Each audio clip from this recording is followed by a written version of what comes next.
Rakadash, start off by giving my praise to the Yahweh Bahashim, Yahweh Shai Bahashim Rakadash. I gotta tell you. So, the drones that are currently flying over New Jersey.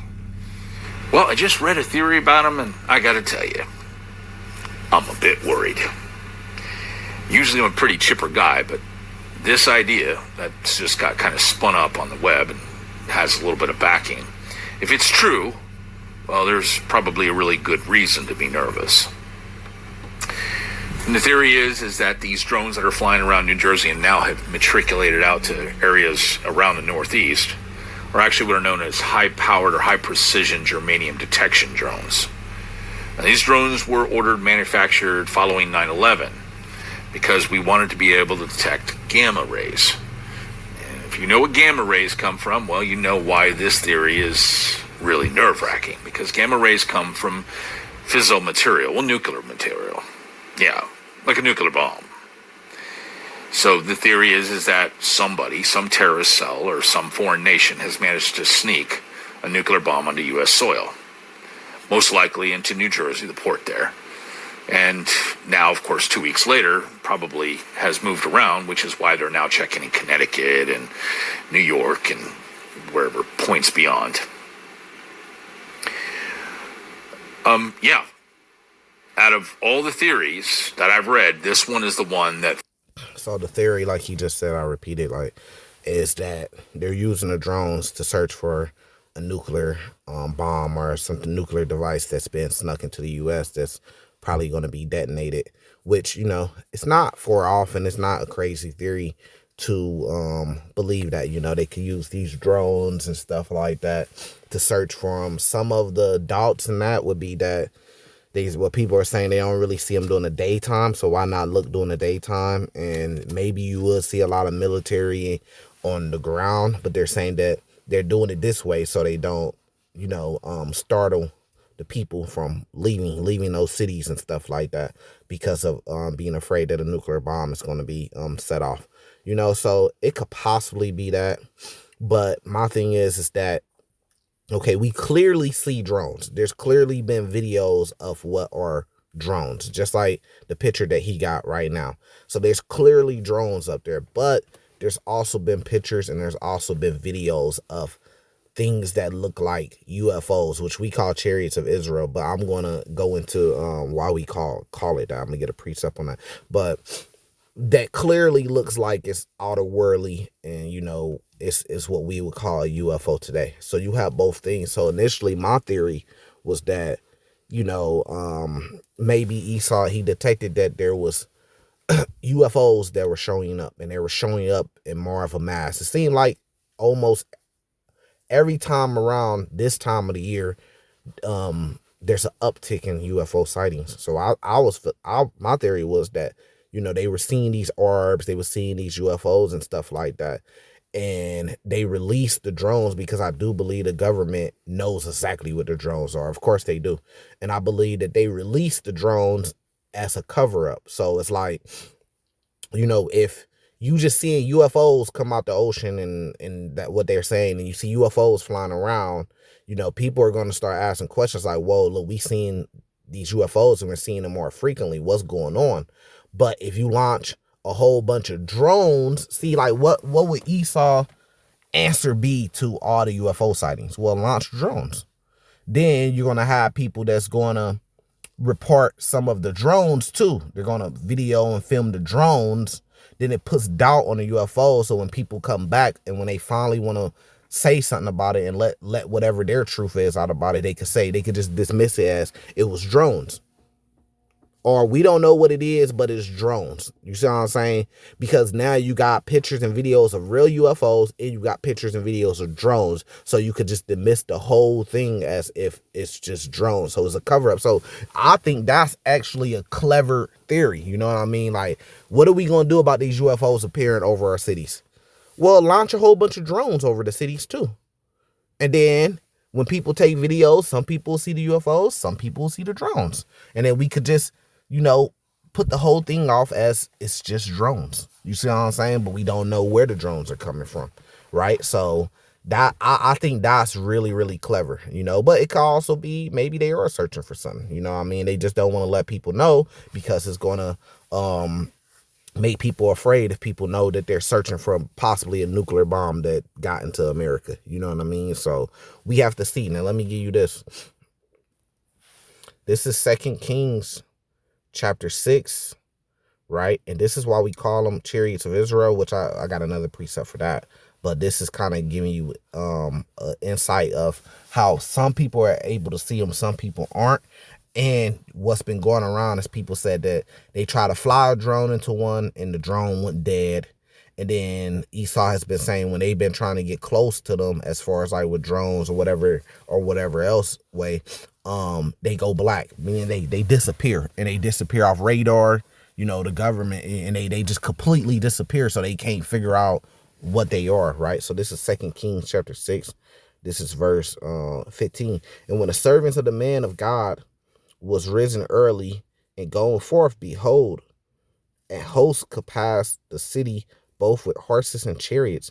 And the servant said unto him, Alas, my master, how shall we do? And he answered, Fear not, for they that be with us is more that be with them. And Elisha prayed and said, Lord, prayed and said, Lord, I pray thee, open his eyes that he may see. And the Lord opened his eyes in the of the young man, and he saw, and behold, the mountain was full of horses and chariots of fire round about Elisha. So he prayed like the young man. He could see, but the young man couldn't see something that was right there around him.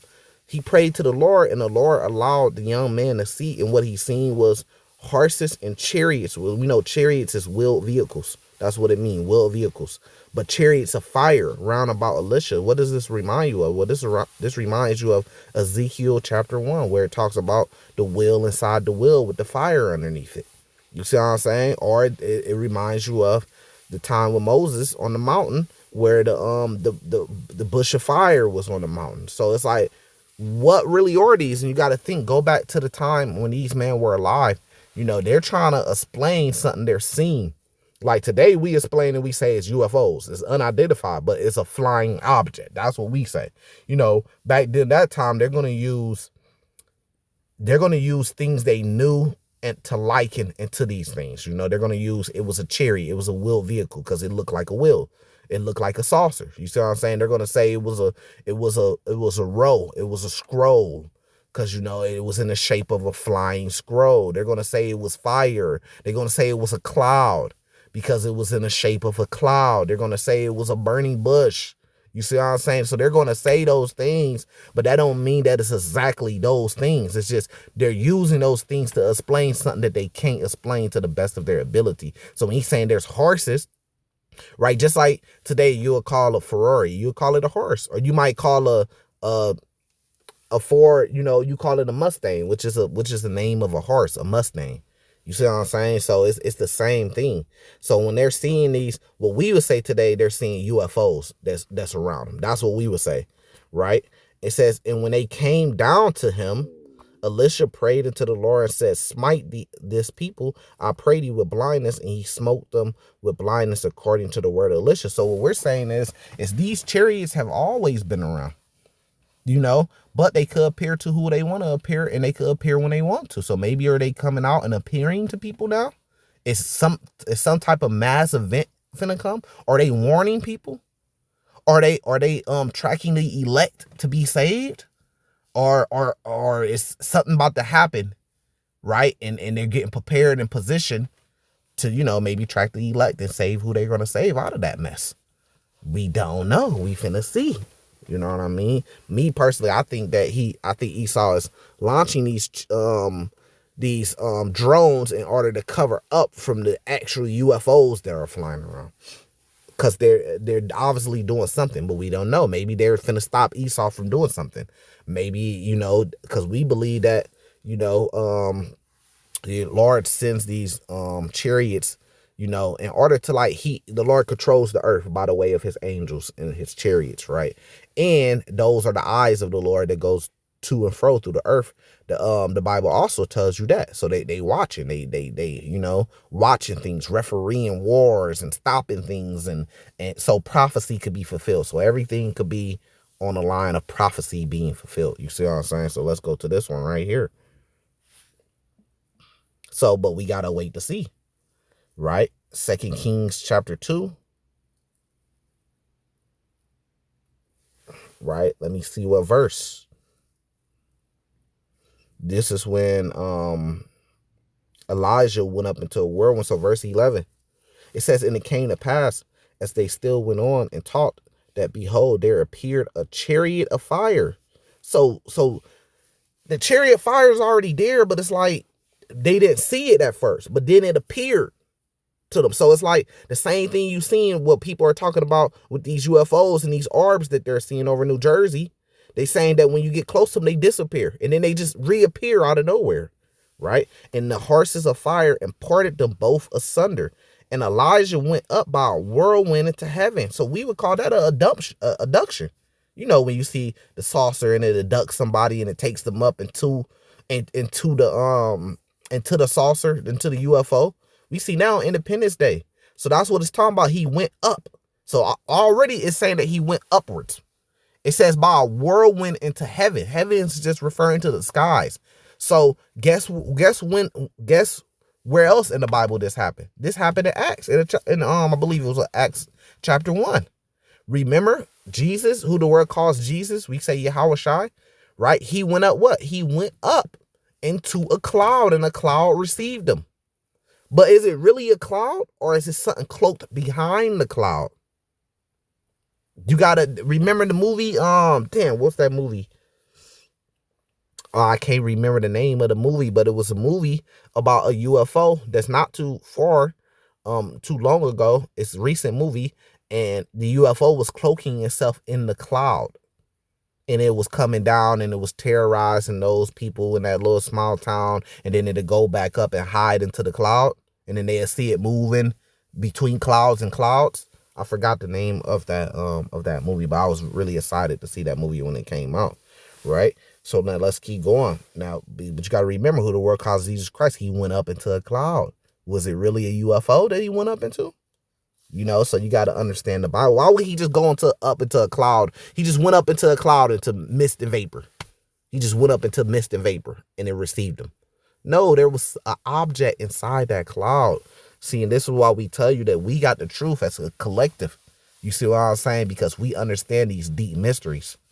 You know, and there are the elite that understands these deep mysteries behind the scenes too. They're wise and they understand this. They just not going to come out to the public and teach it or tell the public because it would cause destabilization, right? Okay, so let's keep going. And Elisha saw it and he cried, my father, the chariot of Israel. So now let's give you more detail. What are these chariots of fire? What are these horse of fires? It's the chariot of Israel. Israel is a people, man. No matter how much y'all want to do the replacement theory, with the church or with people stealing our identity, saying they're us. The chariots is for Israel. It's the chariots of Israel. The people Israel, the man Jacob name was changed to Israel. And the horsemen thereof, and he saw him no more. So that lets you know who salvation is for, because salvation is going to come by the way of these chariots. And the chariots is for Israel. And he saw him no more, and he took hold of his own clothes and rent them into pieces, right? Because he didn't see him no more. But why? Because he went up into the chariot, man, by a whirlwind. You know, so this is just breaking down some of the understanding. With that, I'm going to say salvation to the elect. Shalom.